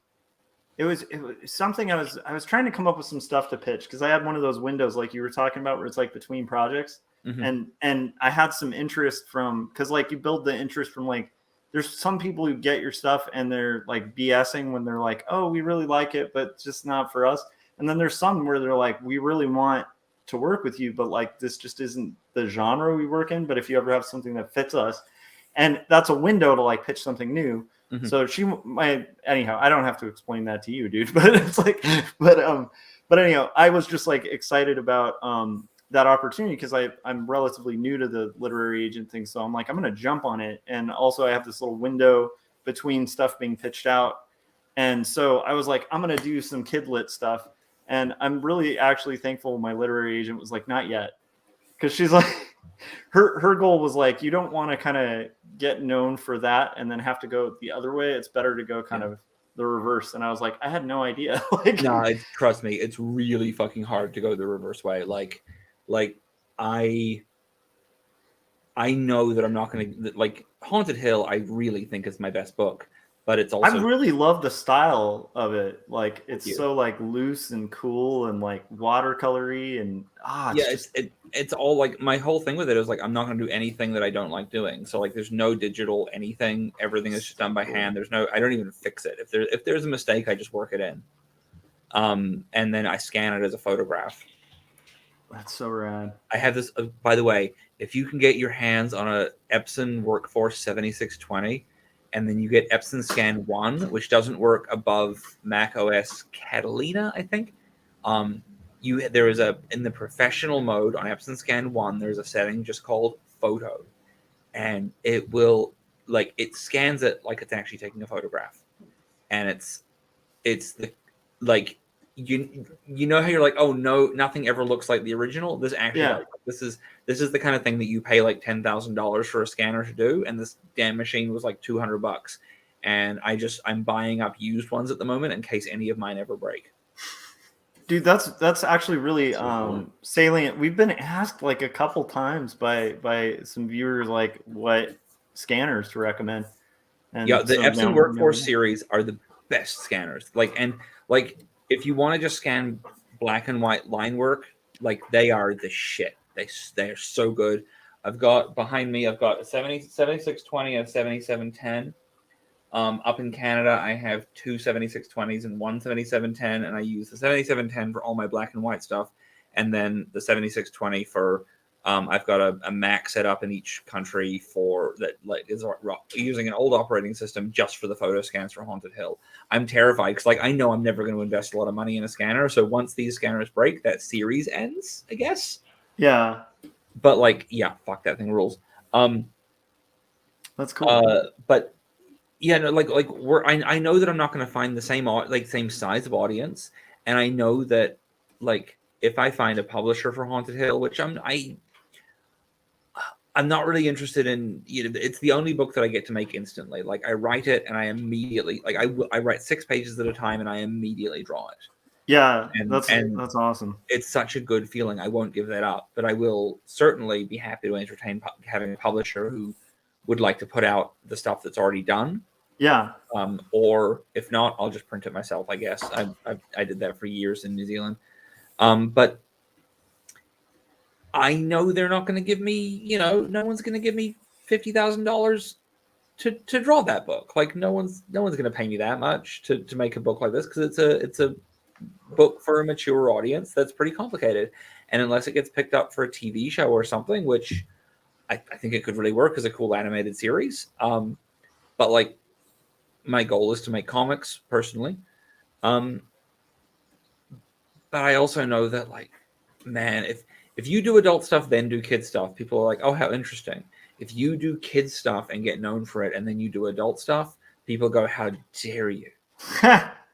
That's true. It's the Sendak thing that Sendak always talked about, where, like, people just kind of assume that if you're doing kids book art that you're a saint, and they also assume for some reason that children are saints, which is like the worst mistake people can make. Dude, it's been so fun talking to you, Richard. We're at like over an hour and a half now, and we got to wrap the show. But I'm like, I've really enjoyed this conversation. I also feel bad, Cory, Scott? Did you guys have any questions you want to ask Richard? I was just going to make a comment, and definitely we want to have Richard back on. But I was just going to make a comment, and it's kind of embarrassing to admit this, but I wasn't familiar with your stuff before Josh invited you on. So that is and going in and making the thumbnail, and other than the fact that I did have one of your comics that I didn't know, but now that I know, I will be getting more, and I definitely want to check out Haunted Hill. But just in going through to do the thumbnail and just looking at your portfolio, trying to find an image to use, I was really impressed with the versatility of the different styles that you use throughout your illustration. I was like, wow, okay. It seems like you do it all. So. Yeah, I think that's a cool thing too. And also, why do cartoonists always limit themselves to like one style? Like, I never makes sense to me. Isn't it fun to just look at something and say, I do a thing now where every morning before I start for the day, I draw someone else's character. I never do other people's comics, so I have no experience at all. Like, there are people who want to do Spider-Man or whatever. Yeah, I've never wanted to write or draw those stories, and so I've never had a chance to draw these characters. And so now I'm drawing a different character every day, and it's just, I'm putting them in my style or whatever, but I'm not looking at any pictures of them. They're all done from memory, hoping that I have some kind of like memo type in my head of who they are. But it's mostly so I can like really spend time physically thinking about, like, oh, why does the designer of this character do this with the eyebrow or this with the head shape or whatever, so that I can like learn how to draw a different way. And it's so fun. That actually sounds like a lot of fun. Now I kind of want to do that. That sounds like a really good exercise. And also just to like learn some different like almost like different letters in the alphabet, Yeah. Cool. So before we jump off, can I tell you guys my great recipe? Now that I know this is candy, can I tell you guys my great recipe for a sour candy spray?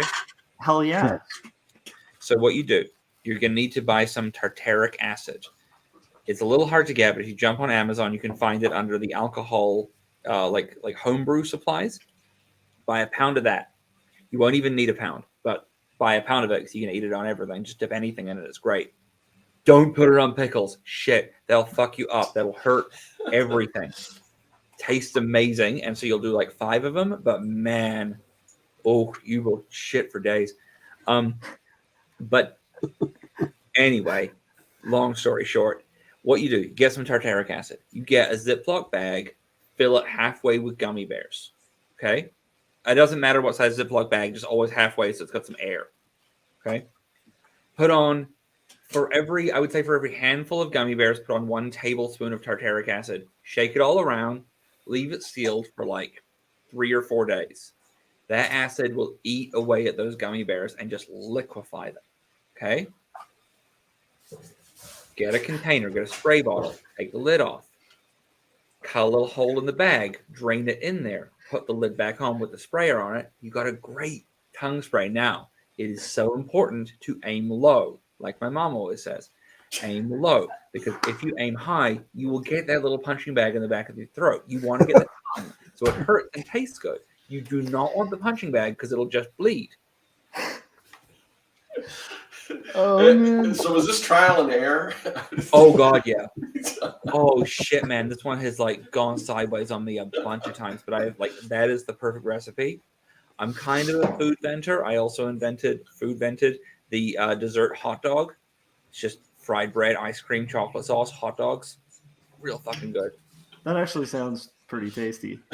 Trying to figure out a way to put it into a cone shape so I can make it portable. And what kind of bread do you use? Are you using like a some kind of donut, or is it just regular bread? Yeah. Getting hot dog bread, buttering the shit out of it, frying it up. You got to use like a nonstick pan, so there's no oil or anything. Just get it crispy and buttery, right? Then, and if you can do it, if you're skilled enough, again, trial and error, to use the whole bun, really split it wide, like that woman outside the window. God, I'm sorry. No, it's a good callback. I love it. Really split it wide, covered in butter, and I mean inside and out, right? Everywhere. Well, I was just thinking take an eclair and slit it down the middle, but yeah. So and then like press that, then put that on a plate. Get a hot dog, separate pan or clean the pan, doesn't really matter because heat is not an issue on this. Cut that hot dog, cut the wieners up into like a bunch of thin slices. Fry them on both sides so they're a little crispy. Then what you want to do is lay down a base of whipped cream on that fried bread. Throw in all the bits of hot dog, of the wiener in there, the cooked wiener. Then you want to dump on some vanilla ice cream, some chocolate sauce, and just a thick sprinkling of rock salt, preferably the Himalayan stuff because it makes you feel like a rich person. So in addition to comics, have you ever done a cookbook? I haven't because my food, I feel like Guy Fieri is out there doing the good work already. Okay.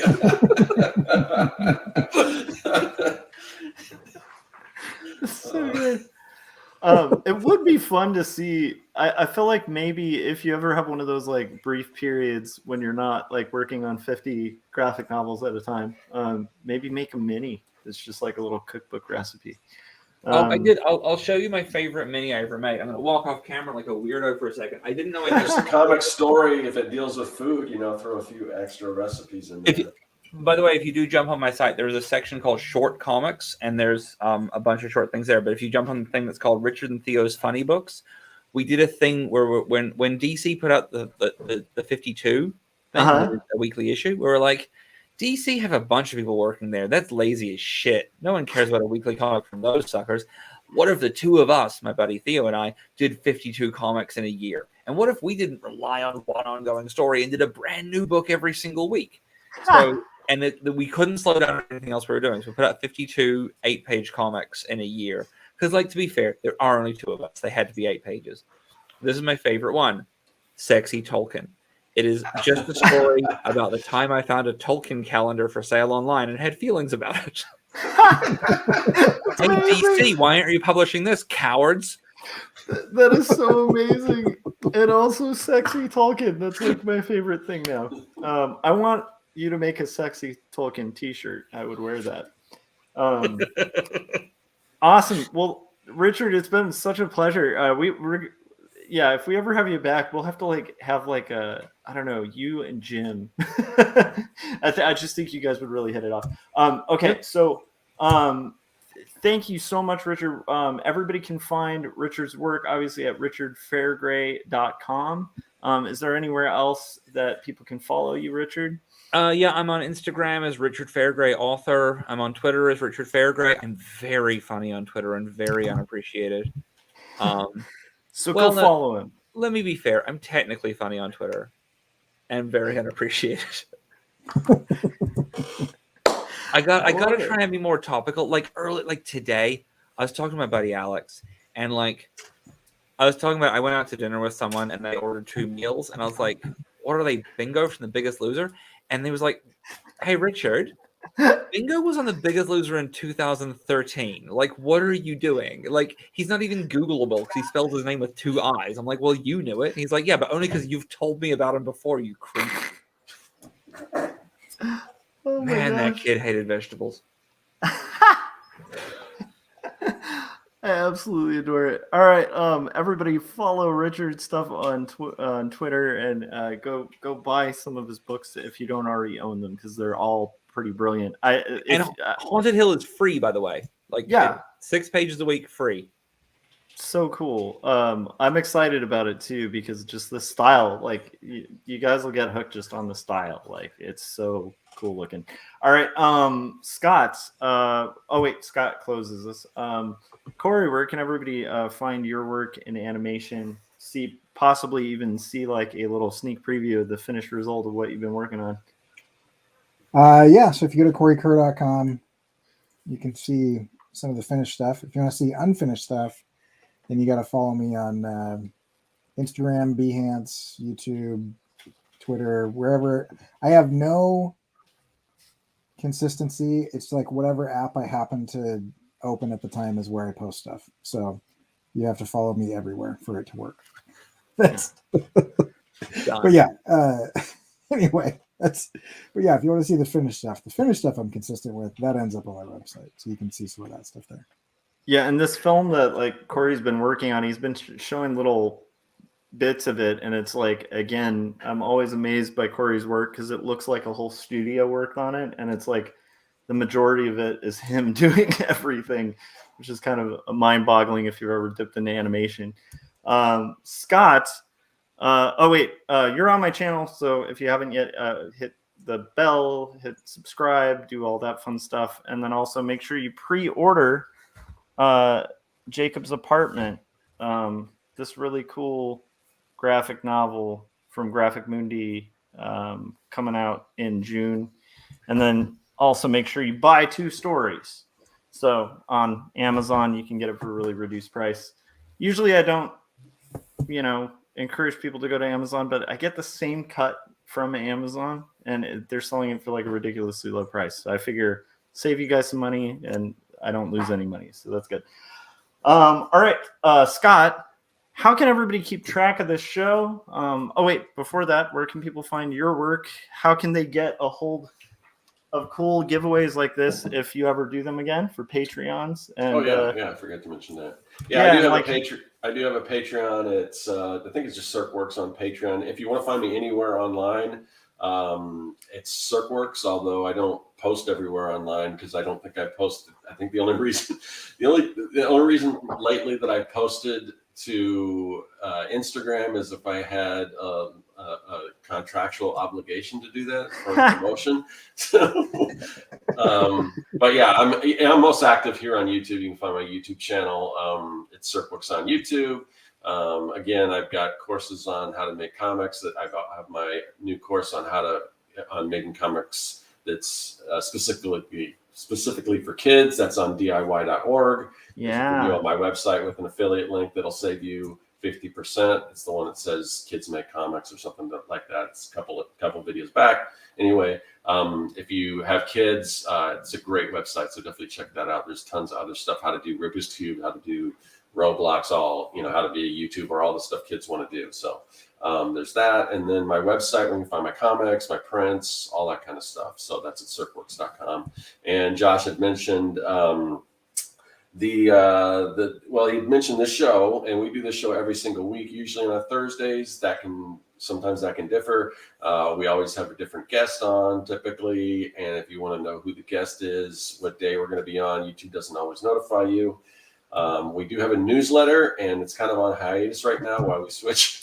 I mentioned this last year. Honestly, I mentioned this last week, and I had spent almost a day trying to figure out how to get Substack to integrate with my Squarespace site, and I could not figure it out. So, but hopefully soon we'll be able to get that new website, that new newsletter going out and everything. So, but you can still sign up for it. So when we resume the newsletter, you'll be on it. You'll be alerted when we have a new video, and there should be a link in the description of this video for that.